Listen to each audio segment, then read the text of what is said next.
flame on max.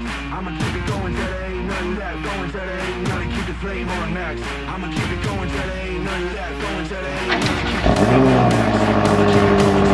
BMW X5M compétition. Launch control.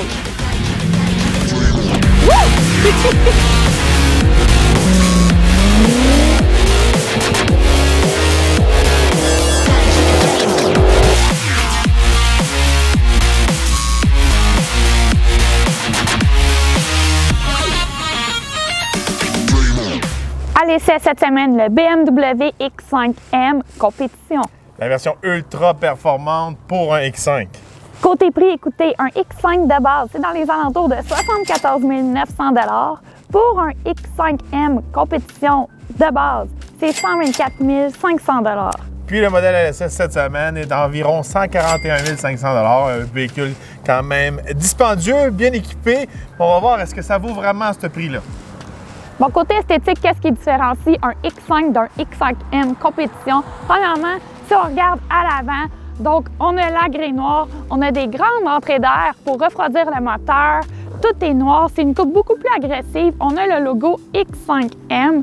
Si on regarde ici sur le côté, on a les lumières au laser, donc pas au LED, vraiment au laser, ce qui est le summum en frais de lumière. Si on regarde du côté des roues, donc on a des freins massifs avec des étriers troués, donc vraiment pour modèle M. Donc ici, on a un autre morceau de modèle M. Si on regarde le miroir, vraiment la coupe signature M et en fibre de carbone. Maintenant, si on passe à l'arrière du véhicule, on retrouve le logo X5M Compétition et le système d'échappement Performance M.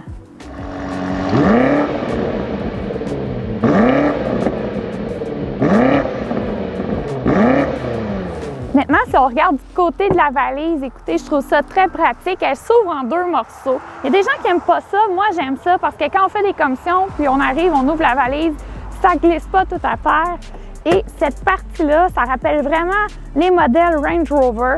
Donc, on peut déposer des choses sans avoir peur de se salir en se frottant sur le pare-choc arrière. C'est également très rigide. Écoutez, on peut s'asseoir dessus, on peut manger en pique-nique, en camping. C'est vraiment pratique. Sous le capot du X5M Compétition, on retrouve un V8 4.4 litres biturbo, bon pour 617 chevaux et 553 livres-pieds de coupe, jumelé à une transmission 8 vitesses. On retrouve un beau couvre-moteur, je pourrais dire, à la fibre de carbone.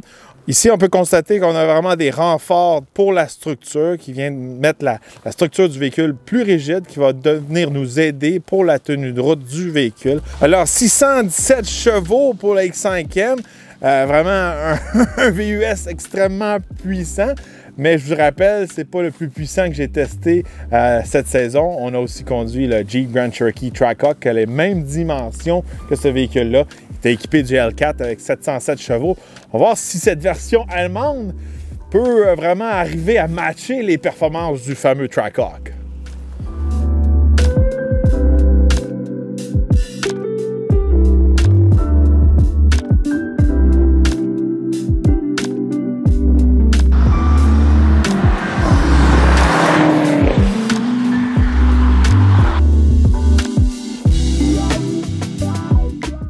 Derrière le volant du BMW X5M Compétition, la version ultime sport performance pour BMW. Mais on a plusieurs modèles dernièrement qui étaient similaires, même dans les mêmes prix, ces choses-là. Oui, vraiment. Donc, d'autres VUS de performance. On a eu le Grand Cherokee Trackhawk, on a eu le Mercedes-Benz GLE 53 AMG. Maintenant, dans la version BMW, Jules, qu'est-ce que tu en penses? Bon, regardez, côté puissance, on a moins de puissance que le Trackhawk, ça c'est sûr et certain. Est-ce qu'il est autant rapide? Je pourrais dire qu'il est plus version luxe. Comment je pourrais dire? Quand on le pousse, on dirait qu'on va pas si vite que ça, oui. Mais quand on regarde sur le compteur, on s'aperçoit qu'on va pas mal vite. Fait que c'est un camion qui est extrêmement rapide, beaucoup plus rapide que le 53 AMG. Oui. Pour la défense chez Mercedes, OK, on n'avait pas le modèle 63 AMG, mais on a la même gamme de prix, fait que c'est quand même un genre de face-à-face contre ces modèles-là. Côté performance en arrière du volant, je pourrais dire, le moteur nous offre des bonnes performances. C'est rien d'aussi agressif, aussi hardcore qu'un Trackhawk. Le système de traction, le moteur, tout ça, le torque qu'on a vraiment avec un moteur Hellcat est exceptionnel. On a beaucoup moins de torque dans le BMW, puis ça paraît quand on veut faire des décollages, quand on est complètement arrêté, ou on veut vraiment l'écraser sur l'autoroute. On sent qu'il n'y a pas autant de jus que le Hellcat. Mais une fois qu'il est parti, une fois qu'il révolutionne, le moteur performe, puis il est extrêmement rapide. Côté 0-100, on a fait des accélérations en 3,8 secondes. C'est très rapide. Mais encore une fois, c'est pas aussi vite que le Trackhawk. On sent que le système de traction n'est pas aussi agressif. Côté tenue de route, écoutez, c'est un véhicule qui a une tenue de route assez exceptionnelle. Il se conduit vraiment plus comme une voiture sport que comme un véhicule. Oui, regardez, c'est la grosse différence qu'on voit avec le modèle X5M, surtout compétition. Mais on a un sacrifice à faire avec le modèle compétition. On n'a pas l'espèce de ride à la suspension à l'air dedans. On a vraiment juste une suspension adaptive qui est vraiment une suspension sport. Côté VUS de luxe, je pourrais dire, le confort est sacrifié. Oui, vraiment. Je dirais que c'est celui qui est le moins confortable versus ses deux autres compétiteurs en frais sur la route. Mais, écoutez, pour tout ce qui apporte la tenue de route, si vous êtes quelqu'un qui aime beaucoup plus une conduite sportive, vous allez être servi avec ce véhicule-là. Regardez, c'est sûr et certain que quand on le conduit, je pourrais dire de façon sportive, agressive, puis on veut le pousser dans les curves, c'est le fun. On a un bon support dans les sièges, tout ça. La suspension est là pour ça. Mais je pourrais dire que si j'aurais à choisir de conduire un véhicule tous les jours, puis aller en road trip, ces choses-là, je choisirais le Trackhawk ou le Mercedes bien avant lui. Parce que lui, quand le chemin est rough, c'est rough longtemps. Côté intérieur, écoutez, quand j'ai ouvert la porte de ce véhicule-là, j'ai eu vraiment un coup de cœur. C'est pas la première fois qu'on avait essayé aussi le BMW M340i. J'avais eu un coup de cœur pour l'intérieur, donc j'aime vraiment le côté plus sportif et tout avec BMW. Les bancs rouges avec le centre noir et tout, c'est vraiment venu chercher mon œil. C'est vraiment une des plus belles intérieures. On se sent plus dans un autosport que dans un VUS. À mon goût, à moi, côté VUS, les sièges dans le Mercedes ou dans le Trackhawk sont plus confortables. Je trouve que dans l'X5M, on est assis haut. Ça que si vous êtes une personne qui est quand même grande comme moi, j'aimerais ça être plus écrasé pour avoir l'air plus dans une voiture de performance. J'aimerais mieux être comme ça que comme ça. Je trouve ça, je suis un petit peu assis haut, je trouve, de ce côté-là. Mais l'intérieur est très beau, comme Eve dit. J'aime les touches en fibre de carbone. T'sais, on sent vraiment qu'on est dans un compétition. Ouais. C'est pas un VUS normal. Qu'est-ce que tu penses du système multimédia, Eve? Bon, moi, je préférais celui dans le Mercedes. Donc, on avait la très longue écran et tout. Celui-là, écoutez, il est quand même bien. Par contre, il semble un peu compliqué, puis il fonctionne aussi avec la gestuelle. Fait que quand vous parlez puis vous faites des mouvements en expliquant, la musique monte, descend. C'est des choses qui arrivent, qui sont arrivées cette semaine lors de l'essai. C'est un système qui est assez compliqué, il faut s'habituer. Je pense qu'il faut passer beaucoup de temps avec. Une fois qu'on a compris qu'on est débrouillard aussi de ce côté-là, je pourrais dire qu'on peut faire beaucoup de choses avec le système.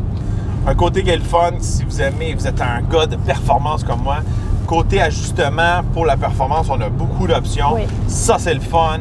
Regardez, on peut ajuster le moteur, la transmission, la suspension, l'échappement, les freins, aussi le volant, comment il va être dur. Beaucoup de trucs. Puis une des choses que j'aime, c'est vraiment les deux boutons rouges qu'on a sur le volant, le M1 et le M2. On peut vraiment prédéterminer un mode qu'on veut. Alors, si vous êtes comme moi, j'aime ça avoir deux modes. Un qui est super hardcore, que tout est débloqué, tout est à 100%, tout est en super sport, en piste de course, tout ça. Puis l'autre, ça va être plus un mode promenade, qui va être tranquille, confortable, pour aller sur l'autoroute, pour aller à l'épicerie. Aller porter les enfants à l'école. C'est ça. C'est peut-être le M1, là.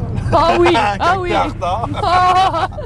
Mais bon, de ce côté-là, on peut faire beaucoup de trucs, on peut ajuster. Ça peut être compliqué, mais une fois qu'on va dans un système, tout ça, c'est pas si pire. On a aussi un launch control. Cette semaine, quand on regardait un peu que les autres qui avaient déjà essayé le véhicule, il y avait de la misère à trouver le launch control, comment ça marchait. C'est vraiment compliqué, puis il fonctionne pas toujours en plus. Fait que... Oui, mais regarde, Eve, je m'ai aperçu de quelque chose tantôt quand je testais le launch control dans un endroit fermé, bien sûr. Je m'ai aperçu que mon setting de M1 est déterminé. En fait, elle a vraiment j'ai mis tous les trucs pour débloquer le fameux launch control. Fait qu'à chaque fois, je pèse 2 fois sur M1, puis après ça, je vais faire un launch control. Ça fonctionne. Fait que I guess que pour avoir la sauce magique pour faire le launch control, c'est le même prédétermination du setting du M1 que j'ai mis. Ça marche. Pourquoi je suis pas surpris que c'est toi qui trouves les launch control compliqués dans tous les véhicules? Mais en tout cas, moi, ça a marché. Tout le monde dit que c'est super compliqué.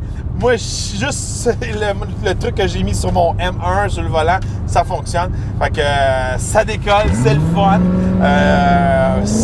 C'est des performances de 0-100, encore une fois, de voiture sport.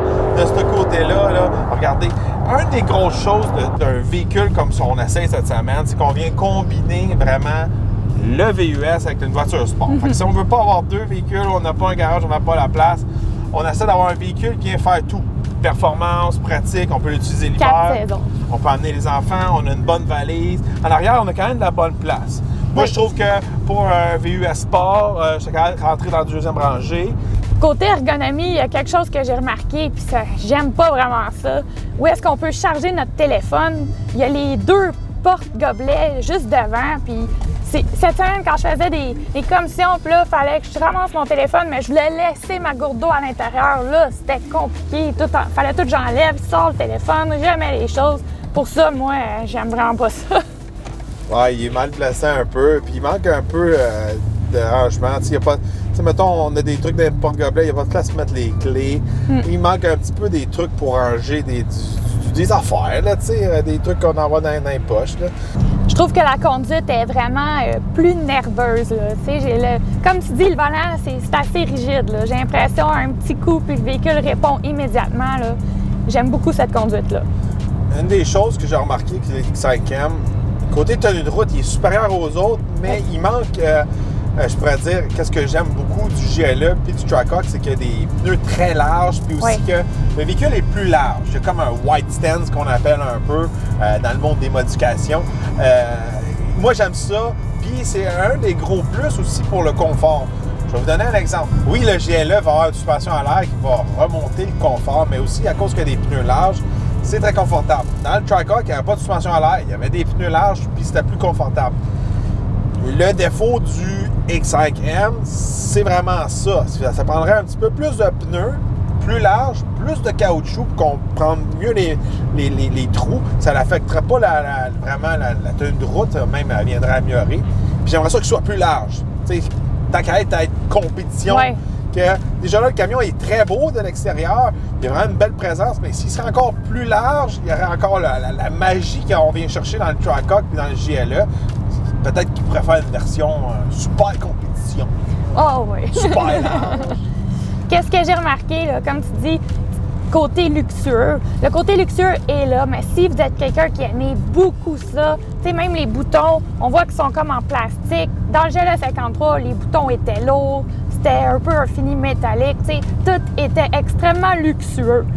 Dans ce véhicule-là, c'est moins luxueux que dans le Mercedes, mais beaucoup plus sportif.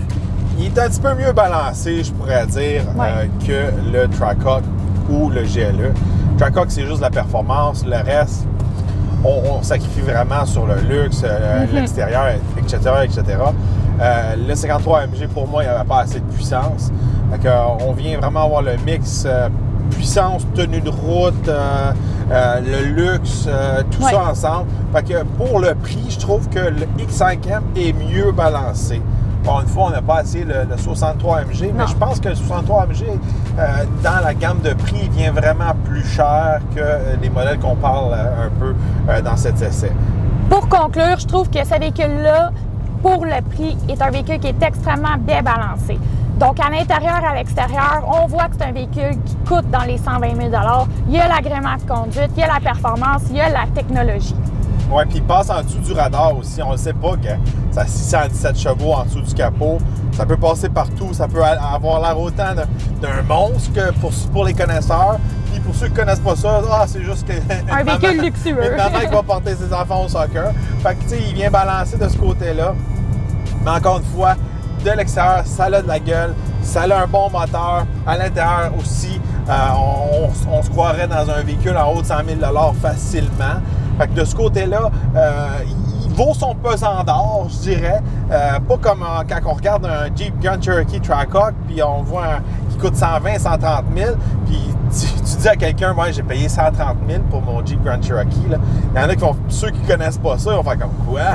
T'as payé? C'est ça. Puis, me semble, tu sais, la personne normale va dire comme, mais me semble, tu peux en avoir une base à 30 000, 40 000. Pourquoi t'as payé 100 000 de plus? Il y a beaucoup de gens qui ne comprennent pas ça, tandis que là, dans le BMW X5M... Le commun des mortels comprend que c'est un véhicule qui coûte cher. Oui. Et pour beaucoup de personnes, c'est très important. Alors, dites-nous, quel est le VUS ultime de performance sport qui est votre préféré? Est-ce que c'est le BMW, le Mercedes, le Trackhawk? Ça peut être aussi un Porsche Cayenne, oui. Ça peut être aussi un Lamborghini Urus. C'est sûr que quand on tombe dans le Porsche puis dans le Lamborghini, on tombe dans une autre braquette de prix, mais ça, côté performance, on tombe dans les mêmes genres de véhicules. Dites-nous lequel est votre préféré. Moi, j'ai encore un coup de cœur pour le Trackhawk. Quelle surprise! Mais ça, c'est le gars de campagne avec les cheveux longs qui parle. Dites-moi lequel c'est pour vous votre préféré. Qu'est-ce que vous aimeriez voir? Côté look, je pourrais dire, là, à finaliser ça, 5e avec la peinture de cette semaine, là, c'est vraiment l'un des plus beaux qu'on a eu. Oui, moi, mon intérieur, encore une fois, intérieur coup de cœur avec le M340i de l'autre fois. À chaque fois, l'intérieur BMW, je les adore. Alors, dites-nous lequel est votre préféré. N'oubliez pas de vous abonner, n'oubliez pas de liker et partager la vidéo et on se retrouve dans un prochain Essai routier.